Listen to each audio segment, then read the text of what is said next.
Alright. Should be live again. Hey guys. Again, first time streaming with YouTube. So apologies for any kind of issues that we may run into. I am trying my best.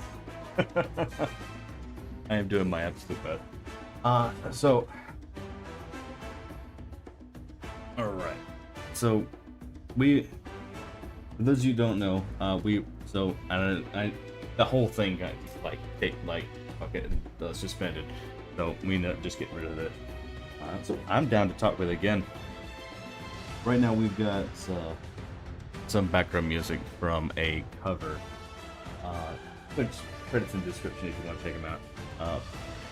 Hopefully that won't get suspended. I'll keep an eye on it. But we can just play that on repeat until we actually get around to it.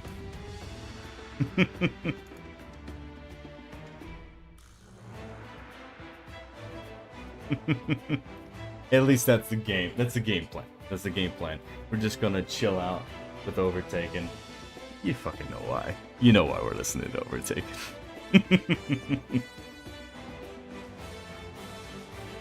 But yeah, so there's been a lot of resurgence in interest in One Piece here recently. I have a lot of friends that are all of a sudden starting up One Piece. Got a lot of friends that I actually did not know watched One Piece and said, "Hey, no, I love One Piece. I've been watching One Piece for a long time." And I'm like, "Hell yeah, fuck yeah, man! Let's talk about it." And I love talking with them about it. I love talking to anyone really about One Piece. One Piece is one of my great fucking interests. I fucking adore One Piece. It's so fucking fun. And I fucking adore One Piece. It's literally one of my top 5. And it's not moving. It's always going to be there. It's just so fucking good. I love every last one of these characters. Do the moon and back, man. Love every last one of them. Due to the fact that there is a lot of resurgence, though, I have seen a lot of new people react to it on YouTube, and that's something that I've expected it. I've seen plenty of it, and to be honest with you, as hell, I'm following them to the very end. I love getting secondhand enjoyment from things that I love. I do that with Final Fantasy XIV whenever someone does a story for the first time, and I love it with One Piece as well. It's one of my life's greatest joys is watching someone enjoy one of my great interests. It's just fucking amazing. It's a great feeling, and I love going along with that journey with them. And I'll fucking do it every single time.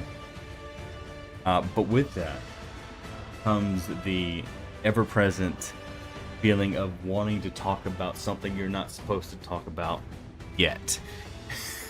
Yet being the key word here. Because, man, there's so much you can spoil in One Piece without even thinking about it. There's actually been a lot of spoils here for the new episodes coming up here. I'm looking at you like 1070 that people are guesstimating that's when the big fight's gonna happen with Kaido. Oh, and if it wasn't clear already, there's going to be fucking spoilers in this. We're going to be talking about spoilers. That is something that is just going to be happening.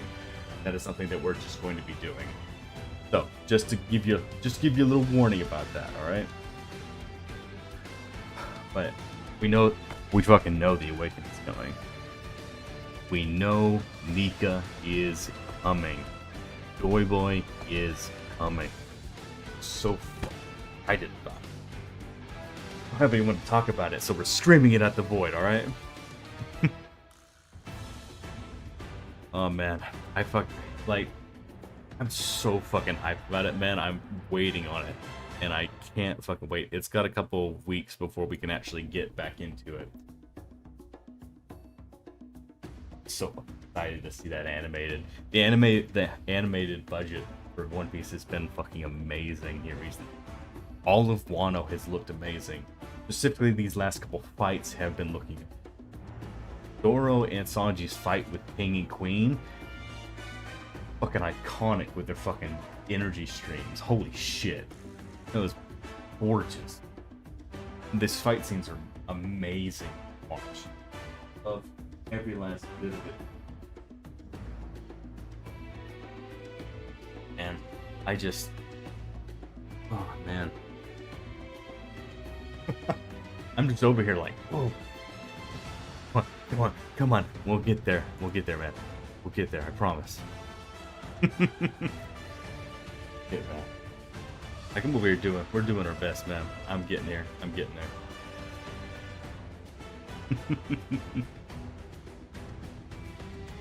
Couple weeks, man. That's all we got. Is that fucking awesome fight scene. And then after that, everything fucking changes. Because we get the biggest fucking lore drop in One Piece fucking history. We actually learn so much shit. It's fucking amazing. But aside with all the stuff we're going to be learning, there's stuff that we don't know about. More specifically, the D clan, the D family, the secret name with D, and the will of D. Because that's something that's a constant.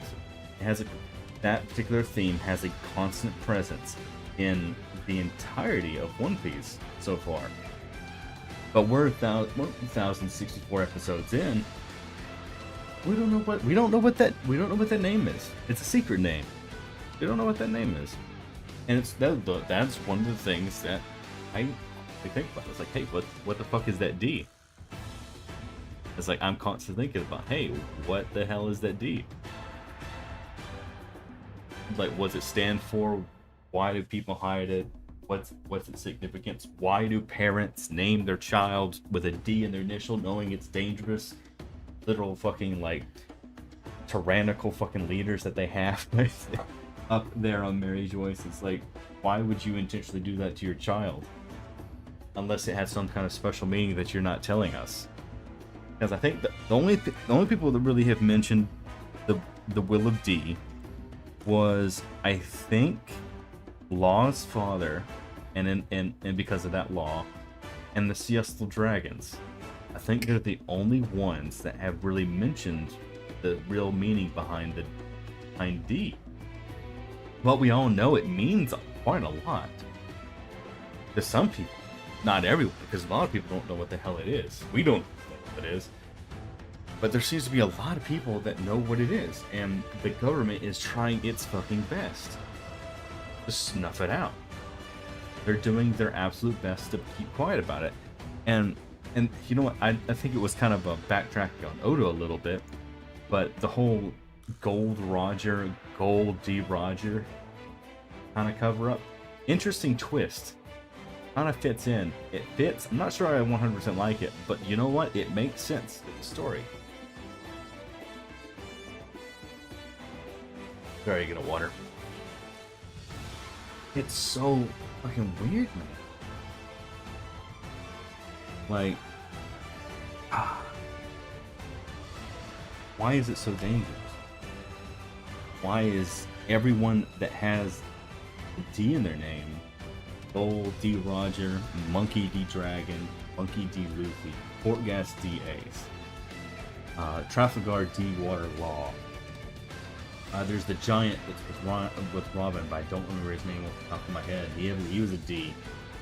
Every single person that's kind of involved, or to be honest, anyone that has the initial D in their name is like destined to cause trouble for the government, for the Celestial Dragons.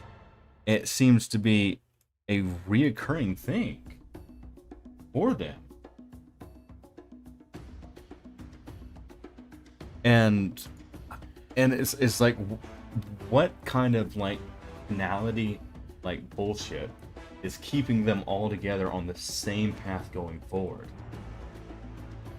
And we could argue maybe it's Joy Boy's influence this time around, maybe. But honestly, who fucking knows? I mean, it could be plot convenience, of course, but like, what is it? What does the D stand for? We know it's an initial, but here's the thing: initials have names. You have a middle name. That's what the middle initial is. But what does that D represent? What is that name? what is that secret name? I hope that at one point we'll finally be able to learn what that name is. I'm sitting over here kind of like twiddling my thumbs, like just thinking about it. It's like, it is, man. Of course, I haven't read the manga here recently, if it has been here. I've stopped reading the manga as of Egghead Island. At some point in Egghead Island, where they told me that the Gumbo group does not exist. It's not a real one. That all the scientific innovation that Dr. Vegapunk has done is exclusively from reverse engineering the technology of the lost civilization 800 years ago, and that gives me fucking chills. That fact alone. Just that on by itself, it's like, hey, you went backwards in development. And then there's the whole point about, what was it? There's the whole point in like well, it's not really the point. The cover art story. If those of you guys don't know, when on all of the manga, like the cover art, it tells a story of its own, like in one picture kind of like stories, just a little comic strip, really, without any kind of words. But there's fucking aliens, man. Like Enel from the Skypiea arc. The man still exists. He's in space, according to the covers. He's talking to aliens. People exist in space. Creatures, beings exist in space. There's records of more than that, like multiple planets surrounding Earth, but yet there's only one right now. What the fuck happened? Would that explain why there's so many different races in the One Piece world? Did they all combine down to one? For an ancient civilization, maybe? Who fucking knows? We'll probably figure out here pretty soon. But that's the stuff that's on my mind. What's another thing we can talk about? Well, speaking of devil fruit, so there are a couple devil fruits that I think about a lot. One being choppers, and the other one being Luffy's as well. But we've already kind of talked about Luffy. Luffy's Hito no Mi Model Nika, the human fruit, model sun god Nika, the god of the sun, who had a rubbery body, and it kind of explains everything about Luffy in general. The fact that he could summon fire. That we were like hiking it up to like elastic force and all that jazz, but no, the man can just will fire into existence, and he can will pretty much anything into it. The man is a living cartoon character, which is why I'm looking so fucking forward to that fight here pretty soon. I know it'll be so fun. But back to back to the other devil fruits. Choppers, so we got to learn that Luffy's devil fruit power is the Hito no Mi Model Nika. And we know for a fact that Chopper ate the human fruit. But now we know that human fruits are not that fucking simple. And if you look at it, it seems like any particular time you have a really broad subject in a zone, it seems it really gets specific into what type of zone it is. If we were to talk about the dog fruit, I believe there's quite a few CP0s that have dog fruit. We have the dog model. I think it's Giraffe. I think that was his. And then we have the dog model like Schnauzer that the gun ate back in Alabasta or something like that. But like there's multiple dog fruit. And like there's the fish fruit that Kaido ate, the model of Zur Dragon. It's like it's a mythical stone devil fruit, but it's also a fish fruit. So when you look at it, and you think like, well, okay, so Luffy ate the Hito, the human fruit, model Sun God Nika, and Chopper also ate a human fruit. Then you gotta think about, what kind of model is he working with? What human? Because human is like, it's not a regular human, because a regular human wouldn't be able to shapeshift. Chopper can shapeshift now using external stimuli, yeah, but excessive growth in his body and reduction in his body to transform it. No regular human does that. So what kind of human is he? Other than I heard conspiracy theories that say that, hey, he might be a forest god. And you know what? I'm partial to kind of believe something like that. Like, what was it? And there's satyrs, something Fae maybe that can transform or shapeshift. Fae are typically really tricky, so Oda could potentially hug on that maybe. But since he's had his powers in mind all this time, I'm pretty sure Oda already knows what fruit he's got. Not that we might know. That might just be a plot hole that we might never know.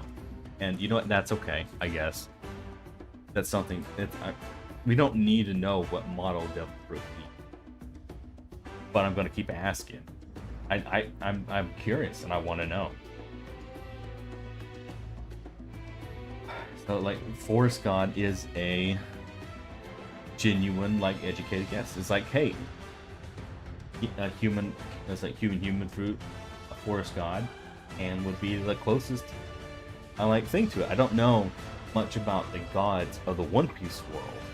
Nika, to be honest, the first time I heard Nika, the sun god, that was like, they had told us about it in Skypiea, but I didn't fucking pay attention to it.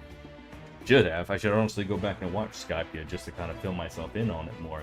Because I believe there was the sun god, the forest god, probably the water god, or the sea, the god of the sea maybe, or the devil of the sea maybe. Because that is a canonical thing, the devil of the sea. Maybe that's Emu. We don't fucking know. There's a lot of the mythology of One Piece that we are still yet to explore yet. That is something that I'm particularly looking forward to. We got the sun god, potentially the forest god. We have the sea devil, potentially, and maybe one more that I don't know. But there's a lot to think about. You think about it, it's like, hey, and then it just brings up, but I'm sure we'll figure out eventually what Chopper's devil, what he can do, all he can, because I mean, hell, like, Monster Point is terrifying, and like, there's no human that does that. So it's, no man, it's just, what is it? What is it? I would love to know. And then you have like, and devil fruits do a lot of bullshit. They do anything from controlling fire, ice, turn you into a phoenix, turn you into straight lightning, make you into a human swamp. They do a lot of things. They do a lot of really, really cool things. And then you've got someone like Brook, who I believe I can't remember if it was the life fruit or the soul fruit, what it was exactly. All I know is that his fruit technically didn't activate until he died. He died and he was resurrected from his devil fruit. My understanding, that's how it happened on Thriller Bark. That's the only reason why he didn't die, like the rest of us. But when you think about his fruit, it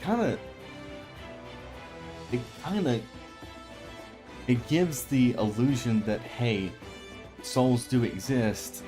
What kind of afterlife are they looking at? Is there reincarnation? Is there heaven? Is there hell? Where do they go? Do they go to a life? Do they go to this big life stream where they go back and then are reborn again? The fact that there is a soul fruit, a life fruit, resurrection, any of that jazz at all, just like it broods so many more questions. You know, it's so much more questions that I don't necessarily know.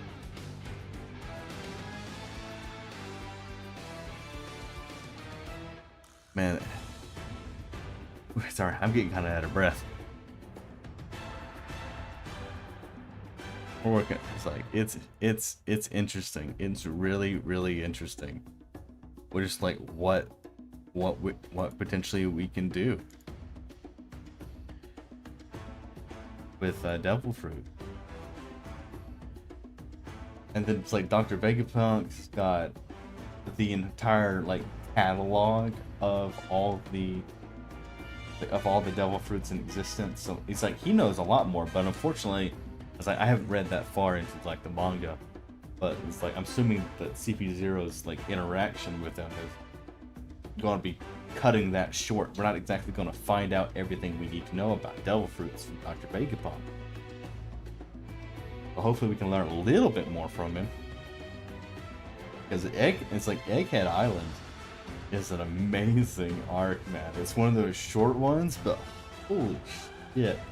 So much was told there. It just answered so many questions we've had for so long.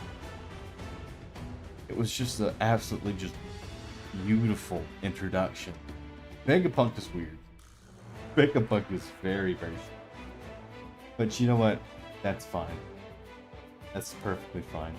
The splitting of himself into multiple entities to get more work done feels like very much something he particularly would do, but it's still kind of unreal if that's what's on. And I need a drink of water. 1 second.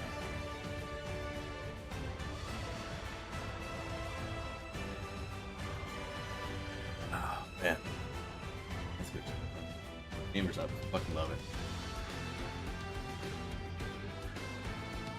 Oh man, so we've talked about a good third of what I wanted to talk to you guys about today. I'd say, because we went over the initial D, the secret name, the will D. We were talking about Chopper's Hito no Mi and his very specific circumstances that he is currently in because he ate that fruit and what it means for the theories. Really, we talked about Brook's soul fruit, his life fruit, whatever it's called, and exactly what kind of that implies for the One Piece world. And you know, we don't really have to talk too much about it because like it is what it is. He's undead. I hate to think about the potential of what it means when he is actually ready to die, because it makes me feel like, oh man, he can't die. Or you know what, I don't know exactly life or death works, Brooke. I don't think we will know because that's fairly morbid, and I don't think Oda wants to go down that road. Hard to tell really with that one. Because, I mean, Brook died once already. Can he die again? What kills Brook? That's the main thing. It's like, what kills Brook? Maybe water. Water potentially would be a way. But he doesn't have lungs. Bad joke. But yeah, it's like he can't really drown. He's bones. He can't really drown. He could technically sink, but he'd just sit there forever in silence. That's really fucking morbid. I don't know if Oda would do that. But there's a lot of sketchiness around Brooks, for sure. I don't think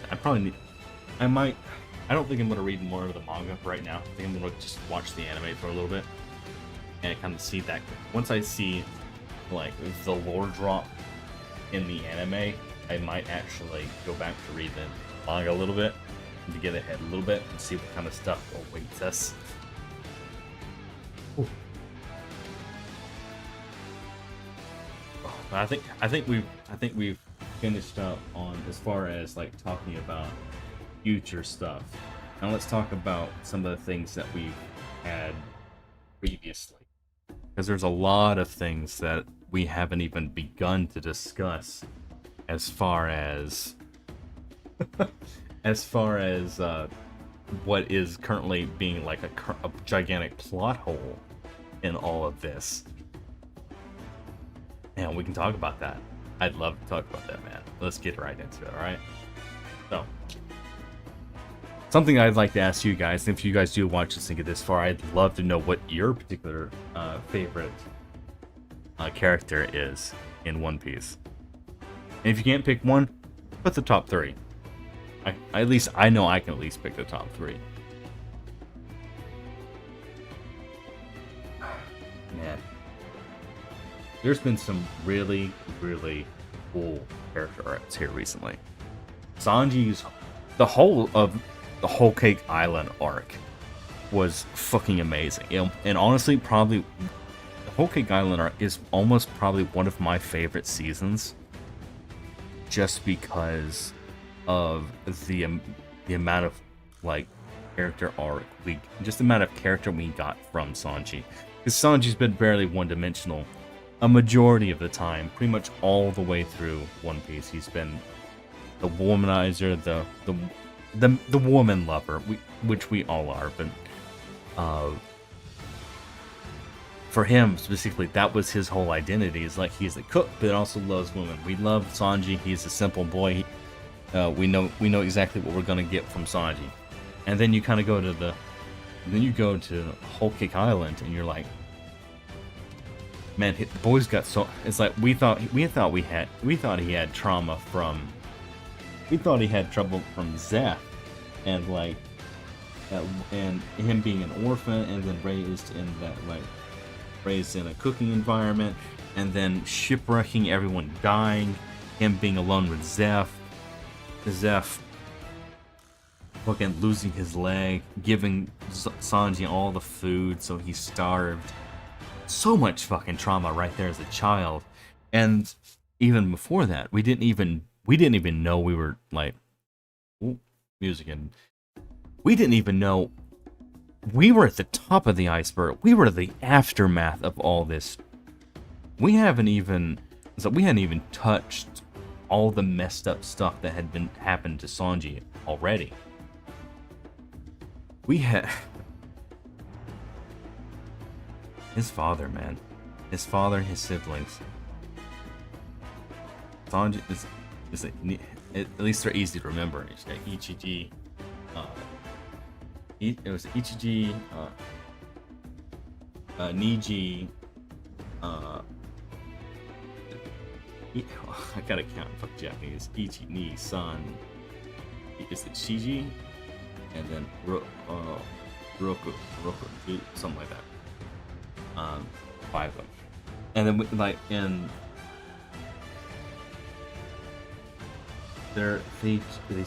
the amount of shit that he went through as a child, only to break free, like fucking almost die through starvation, and then kind of build him up. Sanji is a fucking trooper. He's been through a lot. Before we even met him, he was through a lot. And then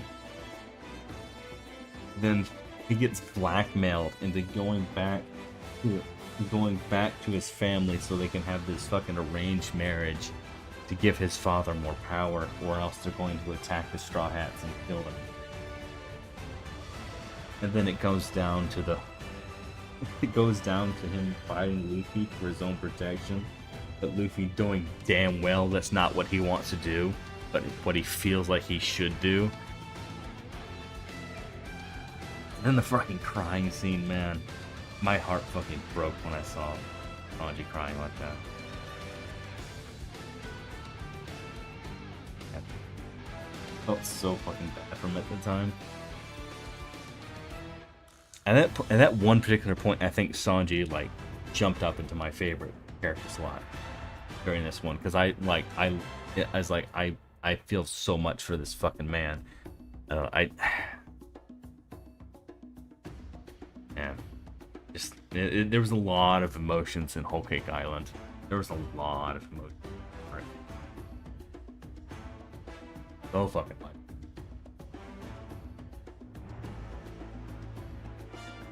And the boy, what you know what the cherry on top of this whole like art that kind of sucked for Sanji is the fact that this man got his fucking girl.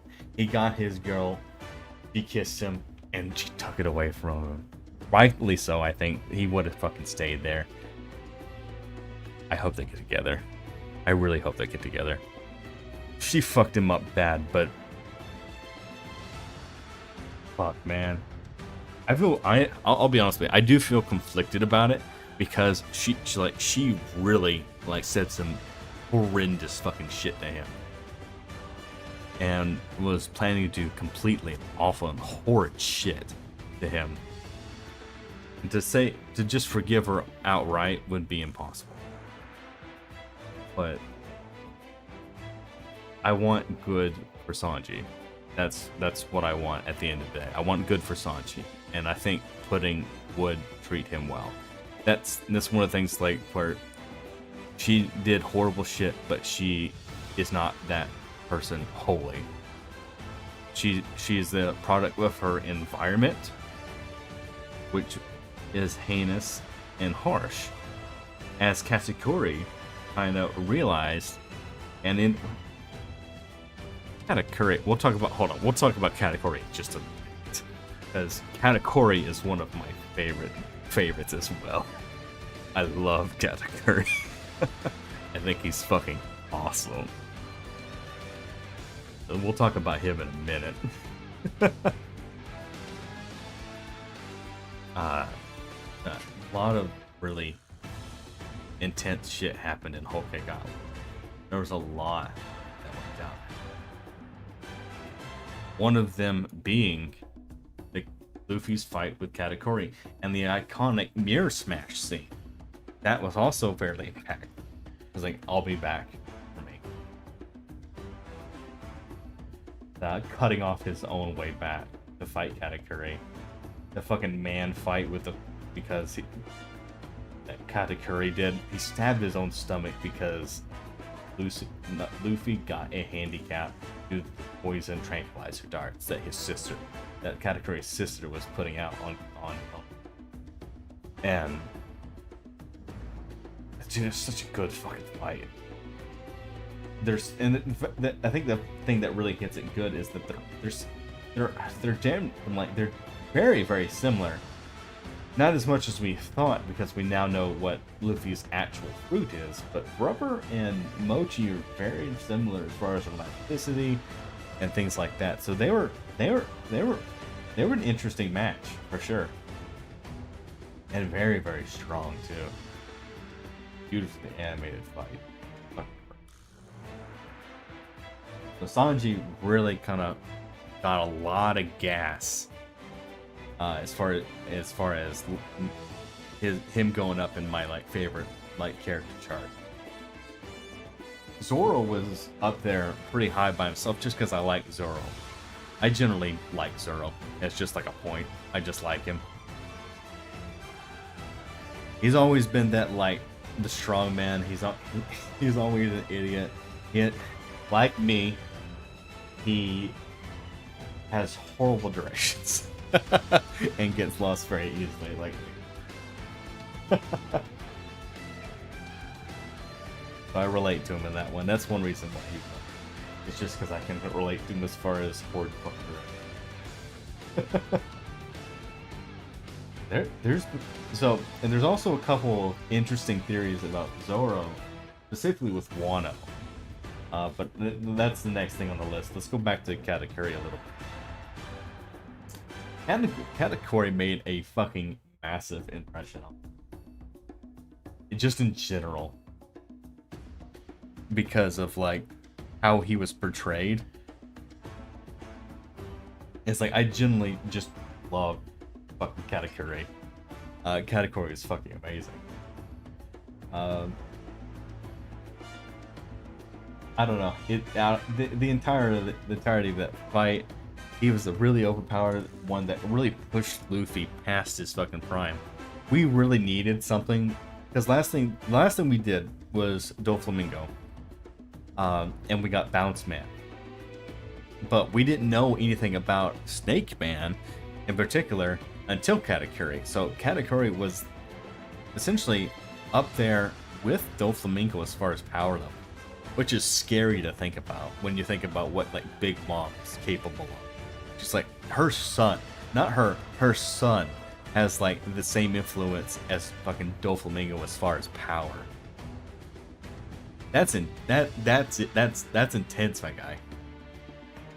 That's saying quite a bit, considering the entire of the Dressrosa arc. That's saying a fucking lot. Man. I'm out of breath again. 1 second. Let me fucking walk.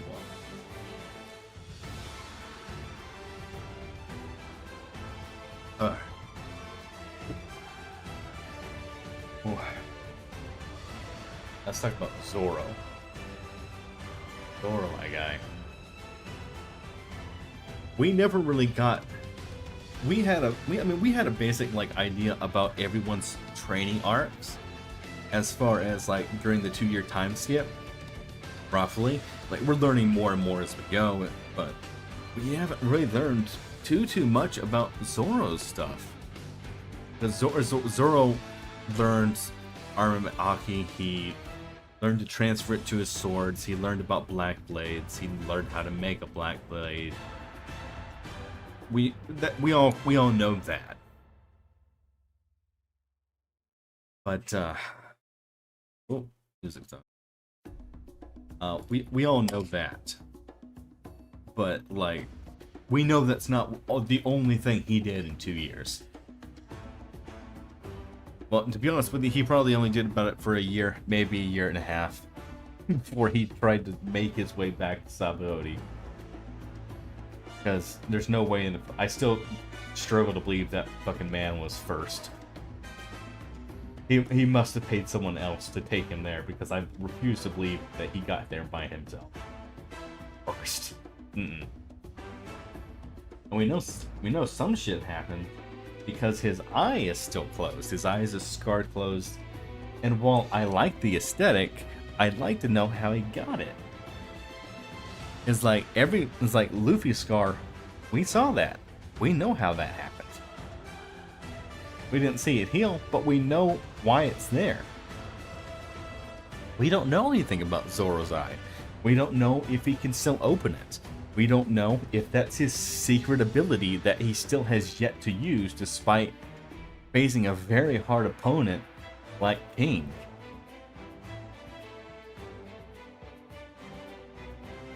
So it's like it leads me to believe that it's not necessarily a big power up.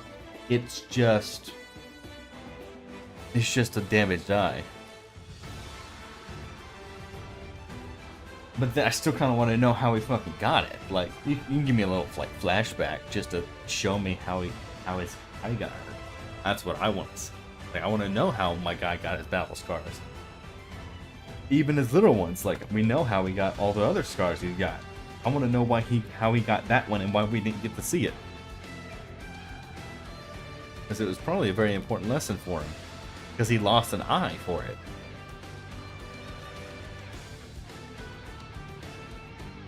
Moving on from his time skip arc, there is the theory going around about Zoro and Wano. And let's be honest with you, it's not hard to see that Zoro is in his element in Wano. That is something that's very easy to see. It's very plain to see. The samurai fits well with the samurais. That's something very easy to see. But we know it's like, hey, Zoro didn't grow up in Wano. We know that for a fact because we got his little like dojo down in, let's say down in that small little island. And we know he wasn't like born there. But then there's like there's connections to like People are trying to make connections between that ancient samurai that he got his sword from in Thriller Bark and said, hey, he's probably one of his descendants, possibly. There's a lot of shit to go on. Yeah. I'm actually getting a little bit worked up. Hold on a second, man. We are actually going to be right back for a little bit. I'm going to use the restroom, and I'll be right back, all right? You guys be good, all right?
Hey guys, sorry it took so long. Whew. Hey, fucking nature called. All right. So what were we talking about? We were talking about the Zoro and Wano connections, where there's not really any solid concrete evidence. There's just a lot of similarities that a lot of people have picked up on. So nothing concrete, but kind of just it's there. And with Oda's level of foreshadowing, I've come to distrust most things. Because chances are, he fucking put it in there somewhere. And we just didn't see it at the time. Also, what the fuck happened to Sabo? For any of you guys that are only watching the anime, I probably don't know what I'm 100% what I'm talking about. But so this is how far I've gotten into the manga. I've seen. It's spoilers if you're only watching the anime. What the fuck happened to Sabo after that island that Emu blew up? Like erased. Like Emu sent down a space laser and erased that fucking island that Sabo was on. The sole target was Sabo, destroyed an entire fucking island. What happened to Sabo? That's like my main like thing back here, and I know no one's really gonna answer me about this one because I really don't know. I'm really not 100%. I really don't know, man. But it's weird because it's like he's like he was there, he was talking, he was informing the Revolutionary Army about what was actually happening, like up there with Emu, and the falsehood of the celestial dragons and the corruption that's all kind of going on there. He found that out, and he was telling people, and then he like blew up.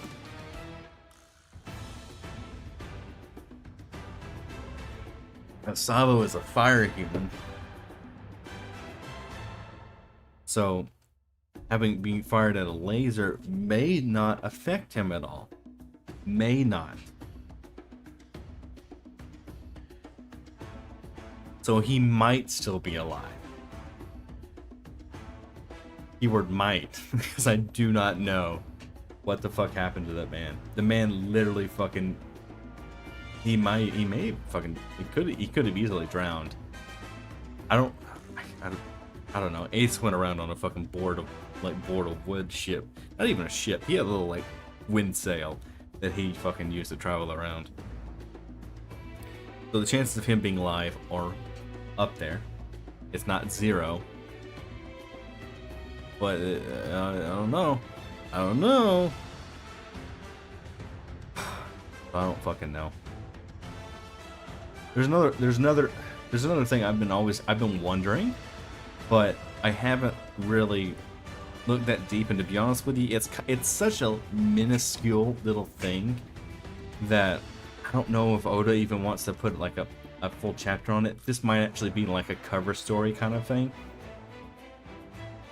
But the fucking whale of the Grand Line that was waiting on Brook's crew.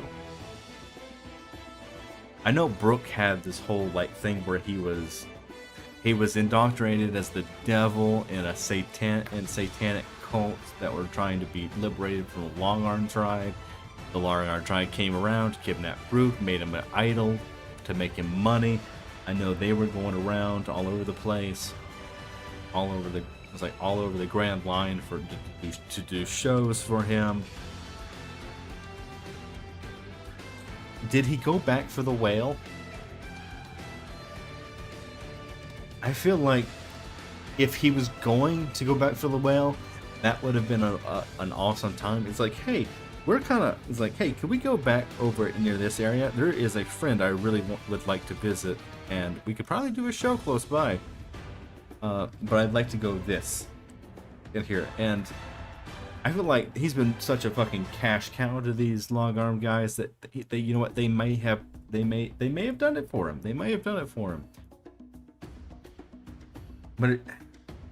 But at this rate, the whale might actually fucking die before Brook gets back over there.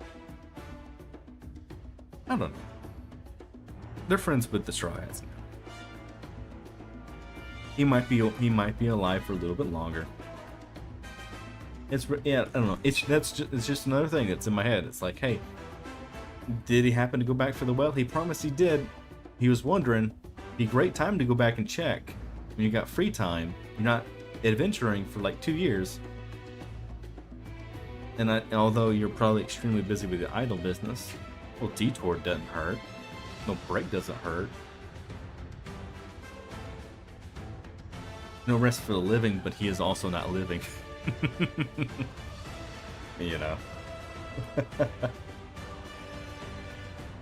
Man, there's so much stuff I would love to know about the Straw Hats that happened during the 2-year gap.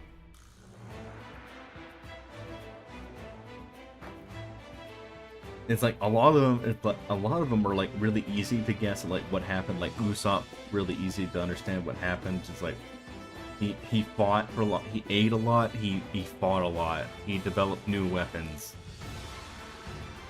Because he's kind of like a self-made man. That's what he does. He builds gadgets and then he uses them.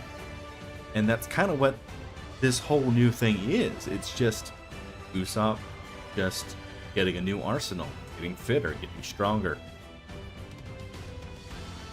He didn't learn any hockey. He learned observation hockey while in Dressrosa. So he's a little bit further behind still. I say that Nami doesn't have observation hockey, not that I know of, or any other kind of hockey for that matter. Neither does Robin, Frankie. Pretty much anyone under like the main captain does not have hockey of any sort. So Usopp's stepping ahead in that aspect. I would have fucking loved to know what Robin was doing in the Revolutionary Army. Did she meet Dragon? Did she talk to Dragon? Did she happen to talk with Sabo? Just like she was friends with Koala. Did they talk? They seemed like they were friends? What happened? What happened? Give it to me. I want to know. I just want to know what happened during that time. It's like Nami's easy to figure out. She studied a lot of whether there was horny old men that she got her way with, and they probably bought her a whole bunch of shit. Told her about whether we pretty much know how Nami would operate in that situation. Sanji, we can take a wild guess at what happened to Sanji. And Goros was pretty straightforward for the most part, but there's a lot of shit that happened that left scars on his body that left us with some questions that we're probably not gonna get. Then there's the fact of the ancient weapon. I don't know where the fuck this is going with the ancient weapons. Like we got Poseidon, which is a Shirahoshi, which is a living. She's living. She's not necessarily a weapon. She's a living person. Poseidon's like an ability you're born with. Then there's Uranus, and then Pluton. I think it was Pluton that was the airship, and Uranus is...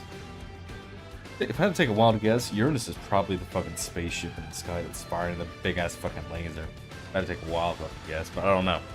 I don't know. We really don't know. And we're just kind of left to kind of wonder on that for a little bit longer. We're coming up on it though, and I'm excited for it. I'm gonna find so much more about the ancient weapons. Figure out what the fuck is actually going on, man.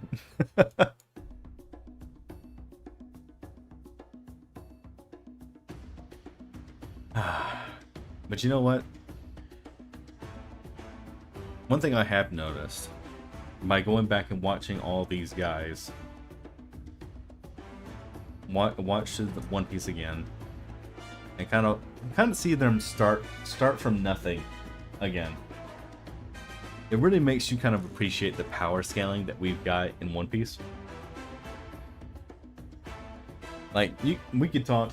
There's plenty of videos about it, and you don't really need another person telling you about it, about the power scaling in One Piece. But I just have to comment that it's really fucking good. the progression of the main characters along with the Marines, the Navy, the villains, all of it is so fucking smooth. I do like the fact that we can tell now who has hockey and who's not by the blackened hands. I do like that. It seems like fucking everyone and their mother now has hockey because we can see it now, but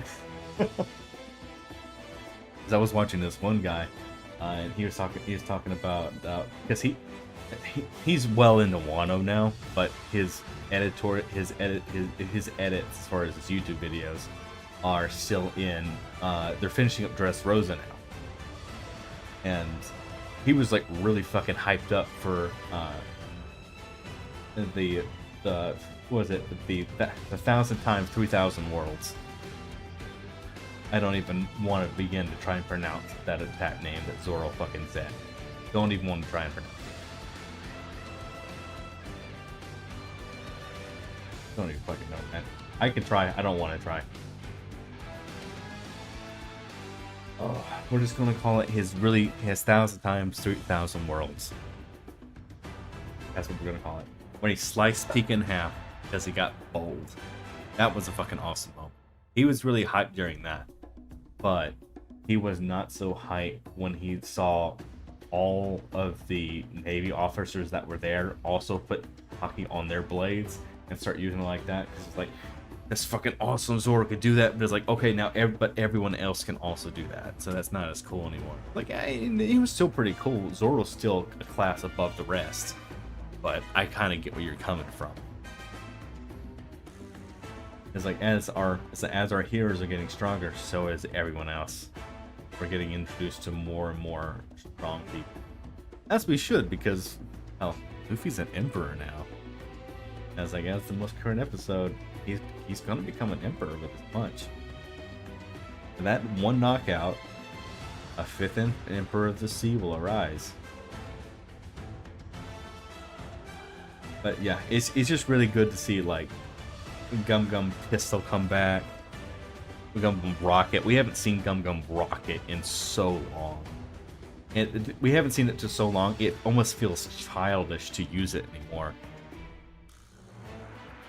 Because Luffy's got so much more stronger attacks than just flinging himself at these guys.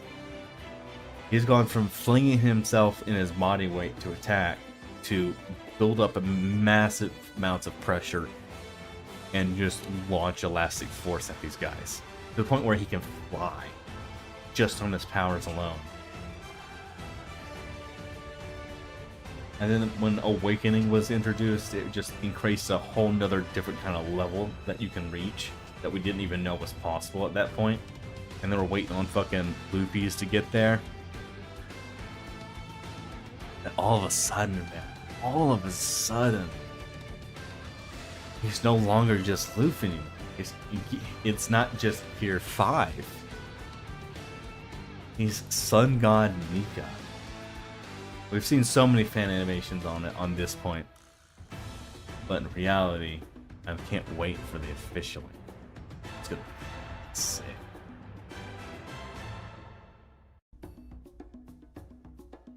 You know what, man? I think I've gotten everything off my chest that I wanted to say. I feel great. I've got the biggest fucking smile on my face. I feel happy as fuck to be talking about One Piece. How long we talked for? We talked about exactly about an hour. That's the longest I've ever had any kind of public speaking just for myself. Proud of myself. I'm doing better. Because personally, if we're talking about something that I've been working on personally, as far as streaming goes, I've been working on just talking by myself. Is that right now I had like a script of things I had that I kind of brainstormed earlier on in the day as I was just thinking about things. But I'm working on myself. I'm working to become a little bit more. I'd like to become. This is just a hobby for me, really. But I'd like to get better. I like to get good at it. I'd like to talk more. I'd like to be entertaining, in my own special way. I haven't 100% found that niche yet. But to be honest with you, I feel like I'm doing good.